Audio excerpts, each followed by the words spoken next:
Eternal Wedding Collections by Chungat Jewelry. ഇതെല്ലാം എന്റെ കല്യാണത്തിന് വാങ്ങിയതാ. വാവ്, ഇതെവിടുന്നാ? MV Chacko golden diamonds Angamaly. Kalady Sree Sankaracharya സംസ്കൃത സർവകലാശാലയുടെ വിദ്യാർത്ഥി വിരുദ്ധ നിലപാടുകൾക്കെതിരെ പ്രതിഷേധം. ക്യാമ്പസിലെ ലഹരി ഉപയോഗം തടയുക, നിലവിൽ പുറത്തുവിട്ടിരിക്കുന്ന സർക്കുലർ പുനഃക്രമീകരിക്കുക തുടങ്ങിയ വിഷയങ്ങൾ ഉന്നയിച്ച് KSU പ്രതിഷേധ മാർച്ച് നടത്തി.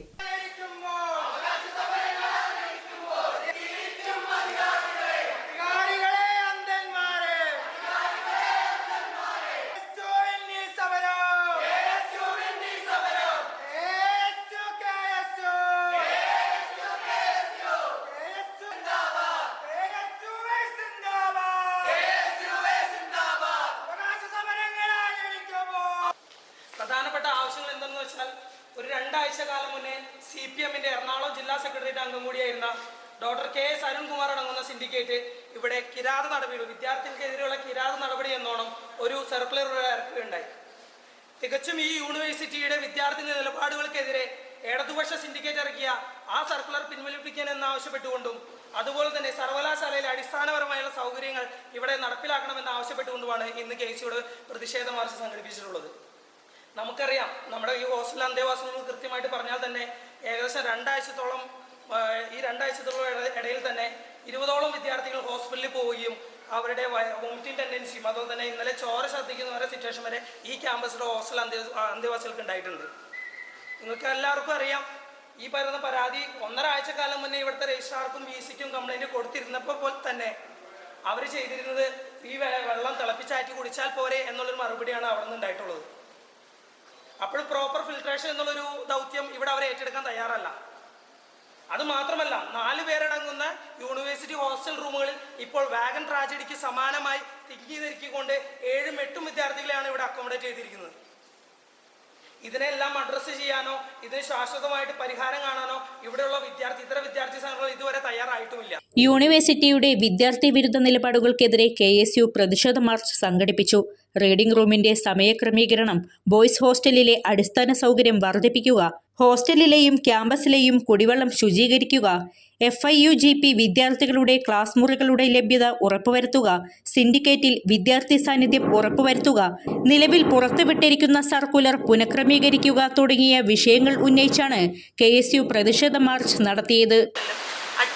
പോലെ റൂമിൽ 5 പേരുടെ 3 പേർക്ക് താമസിക്കാൻ പറ്റുന്ന റൂമിൽ 5 പേരൊക്കെയാണ് നിലവിൽ താമസിക്കുന്നത്. ഈ ഇങ്ങനെ താമസിക്കുന്ന കാരണം ഹൈജീൻ ഇഷ്യൂസ് നല്ല രീതിക്ക് കണ്ടുവരുന്നുണ്ട്. ഇപ്പോൾ മഴക്കാലമായി തുടങ്ങിയെന്ന് വെച്ചാൽ എല്ലാ കുട്ടികൾക്കും ഛർദിലും വയറിളക്കും എല്ലാം കണ്ടുവരുന്നുണ്ട് ഈ ഹോസ്റ്റലിൽ. അതുപോലെ തന്നെ ഹോസ്റ്റലിൽ മര്യാദയ്ക്ക് ഇരുന്ന് പഠിക്കാൻ പോലും ഒരു സൗകര്യമില്ല. എന്നിട്ടാണ് ഇവർ 9:30 ഗേറ്റ് പൂട്ടണം, ഹോസ്റ്റൽ അടച്ച് പൂട്ടണം.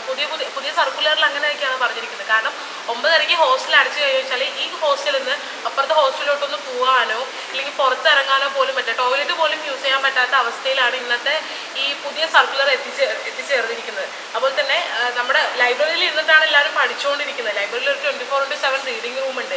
ഈ റീഡിംഗ് റൂം കൂടുതലായിട്ട് ഉപയോഗിക്കുന്ന റിസർച്ച് സ്കോളേഴ്സ് തന്നെയാണ്. പക്ഷെ എന്നാലും PG വിദ്യാർത്ഥികളും UG വിദ്യാർത്ഥികളും ഈ റീഡിംഗ് റൂം ഉപയോഗിക്കുന്നുണ്ട്. കാരണം റൂമിലോ ഹോസ്റ്റലിലോ ഇരുന്ന് പഠിക്കാനുള്ള സൗകര്യം ഇല്ലാത്തത് കൊണ്ടാണ് നമ്മൾ ഈ റീഡിംഗ് റൂമിനെ ഡിപ്പെൻഡ് ചെയ്യേണ്ടി വരുന്നത്. ഈ ഡിപ്പെൻഡ് ചെയ്യേണ്ടി വരുന്ന സമയത്ത് ഈ റീഡിംഗ് റൂം അടച്ചുപൂട്ടിയാൽ ഞങ്ങൾ എന്താ ചെയ്യുക? ഞങ്ങൾ എവിടെ ഇരുന്നാൽ പഠിക്കുക? പിന്നെ മര്യാദയ്ക്ക് ഹോസ്റ്റലിൽ ടോയ്ലറ്റ് ഒന്നും മര്യാദയ്ക്ക് ക്ലീൻ ചെയ്യുന്നില്ല. മതിയായ ക്ലീനിങ് സ്റ്റാഫ്സ് ഒന്നും ഇല്ലാത്തത് കൊണ്ട് ടോയ്ലറ്റ് ഒന്നും ക്ലീൻ ചെയ്യുന്നില്ല. 2 ആഴ്ച 3 ആഴ്ച കൂടുമ്പോഴാണ് ടോയ്ലറ്റൊക്കെ ക്ലീൻ ചെയ്യുന്നത്. അതായത് എൻ്റെ റൂമിൽ 8 പേരാണ് ഞാനടക്കം. 8 പേരിൽ 2 പേര് യൂണിവേഴ്സിറ്റി ഇപ്പോൾ മാറിപ്പോയതുകൊണ്ട് 6 പേരാണ്. ഇനി വേറെ 2 പേരെ അക്കോമഡേറ്റ് ചെയ്യുമെന്നാണ് അവർ പറഞ്ഞത്. ഭയങ്കര ദയനീയമാണ്. ടോയ്ലറ്റിൻ്റെ ടൈലടക്കം പൊട്ടിപ്പൊളിച്ചിട്ട് ഇതുവരെ അത് മാറ്റാതെ മാത്രമല്ല, എനിക്ക് കഴിഞ്ഞ വെള്ളിയാഴ്ച ഞാൻ ഹോസ്പിറ്റലിൽ കിടന്നു. അവിടെ ഈ മറ്റൊരു ഏജൻസിയിൽ അവിടെ ചെന്ന് കഴിഞ്ഞപ്പോൾ അവർ പറഞ്ഞത് നിങ്ങൾ യൂണിവേഴ്സിറ്റിക്കെതിരെ കംപ്ലയിൻറ്റ് കൊടുക്കാനാണ് പറഞ്ഞത്. അവിടുന്ന് അവിടുത്തെ അറ്റൻഡർമാർ തൊട്ട് ഡോക്ടർമാർ വരെ പറഞ്ഞു. എന്തുകൊണ്ടാണെന്ന് ചോദിച്ചു കഴിഞ്ഞാൽ, ഞാൻ വരുമ്പോൾ തന്നെ 3 വിദ്യാർത്ഥികൾ ഓൾറെഡി ഗേൾസിൻ്റെ അവിടെ നിന്നാണെങ്കിൽ ഒരു ബോയുടെ അവിടെ നിന്നാണ് ബെഡിൽ കിടക്കുക. അതായത് ഇഷ്ടംപോലെ കംപ്ലയിൻറ്റ് വന്നുകൊണ്ടിരിക്കുകയാണ് അവിടെ. എൻ്റെ റൂമിലുള്ള തന്നെ ഫുഡ് പോയ്സൺ ആണെന്ന് വിചാരിച്ചിട്ട് അവനെ കൊണ്ട് പോയി പിറ്റേ ദിവസമായപ്പോൾ എനിക്ക് അതേപോലെ തന്നെ വോമിറ്റിംഗ് ടെൻഡൻസി ഡയറിയ വന്നിട്ടാണ് ഞാൻ ഹോസ്പിറ്റലിൽ പോയത്. അവിടെ ചെന്ന് കഴിഞ്ഞപ്പോൾ അവർ പറഞ്ഞു നിങ്ങൾ ഫുഡിൽ നിന്നല്ല ബ്ലഡ് ടെസ്റ്റ് ചെയ്തപ്പോൾ ആ കൂടെ ഉള്ളവൻ്റെ അടുത്ത് പറഞ്ഞു മലേറിയയുടെ കണ്ടന്റ് ഉണ്ടെന്നാണ് പറഞ്ഞത്. ഒന്നും കൂടെ വന്ന് തിങ്കളാഴ്ച ബ്ലഡ് ടെസ്റ്റ് ചെയ്യാൻ പറഞ്ഞു. അത് കഴിഞ്ഞ് പിന്നെയും മരുന്ന് കഴിച്ചിട്ടാണ് അവന് കുറഞ്ഞു. ഒരാഴ്ചയായപ്പോഴത്തേക്ക് അവന് കുറഞ്ഞു. എനിക്ക് 3 ദിവസം കഴിയുമ്പോൾ നോർമലായി. അപ്പോൾ നിങ്ങൾ വെള്ളം ചെക്ക് ചെയ്യാനാണ് പറഞ്ഞത്. ആ ചൂടുവെള്ളം പോലും കുടിക്കരുതാണ് പറഞ്ഞത്. നിങ്ങൾ ആലോചിക്കണം, ഫിൽറ്ററിൽ നിന്ന് വരുന്ന വെള്ളമാണ്, അതിനകത്ത് ചൂട് വെള്ളം കുടിക്കരുതെന്ന് പറഞ്ഞാൽ ആ വെള്ളത്തിന് എന്തെങ്കിലും കംപ്ലയിൻറ്റ് ഉണ്ടാവും. ഇതുവരെ ഒരാഴ്ച ഇവിടെ വേറെ എന്താ പറയുക വിദ്യാർത്ഥി സമൂഹമൊക്കെ സമരം ചെയ്തിട്ട് ഇതുവരെ അവരെ തീരുമാനം ഉണ്ടാക്കിയിട്ടില്ല. ആര് ചെയ്യുന്നു എന്നുള്ളതല്ല, ഇവരൊരു യൂണിവേഴ്സിറ്റി ഒരു തീരുമാനം ഉണ്ടാക്കിയിട്ടില്ല. ഇവിടെ പല കാര്യങ്ങളും ചെയ്യാനുണ്ട്. നമ്മളിവിടെ നോക്കുമ്പോൾ ഉണ്ടാവും, നിങ്ങൾ കാണുന്ന ഈ വഴി എന്ന് പറയുന്നത് ഈ കാണുന്ന ഈ എല്ലാ ദിവസവും ക്ലീൻ ആക്കി ഈ നേരെ കാണുന്ന AD ബ്ലോക്കിൻ്റെ മുന്നിലുള്ള വഴി മാത്രമാണ്. ഇത് മാത്രമാണ് വഴി. ഹോസ്റ്റലിലേക്ക് പോകുന്ന വഴി ഉണ്ടല്ലോ, ഈ പൊക്കമാണ് കാട്, ഈ പൊക്കം കാട്. അതിലിപ്പോൾ കുളത്തിൻ്റെ അവിടം കഴിഞ്ഞ് ഞങ്ങളുടെ ബോയ്സ് ഹോസ്റ്റലിലേക്ക് പോകുന്ന വഴിയാണ്. ബോയ്സ് ഹോസ്റ്റൽ മാത്രമല്ല, PhD സ്കോളേഴ്സിൻ്റെ ഹോസ്റ്റൽ അവിടെ ബോയ്സിൻ്റെ അവിടെ തന്നെ. ഈ പൊക്കം കാടിൻ്റെ അവിടുന്ന് അതിൻ്റെ ഇടയ്ക്കൂടെ അവിടെ നടന്നു പോയി. രാത്രി ഇറങ്ങുമ്പോൾ പാമ്പ്, ഫുഡ് കഴിക്കാൻ പോകുമ്പോൾ പാമ്പ്. എന്തിന് മറ്റേ ഏറ്റവും എൻട്രൻസിൻ്റെ അവിടെ ഒരു പ്രതിമയുണ്ട്, അതിൻ്റെ അടിയിൽ കഴിഞ്ഞ ദിവസം പാമ്പുണ്ട്. അവിടെ പാമ്പുണ്ടെങ്കിൽ ബാക്കിയുള്ളവർക്ക് എന്തെങ്കിലും പാമ്പുണ്ടാവും നിങ്ങൾ ആലോചിച്ചാൽ.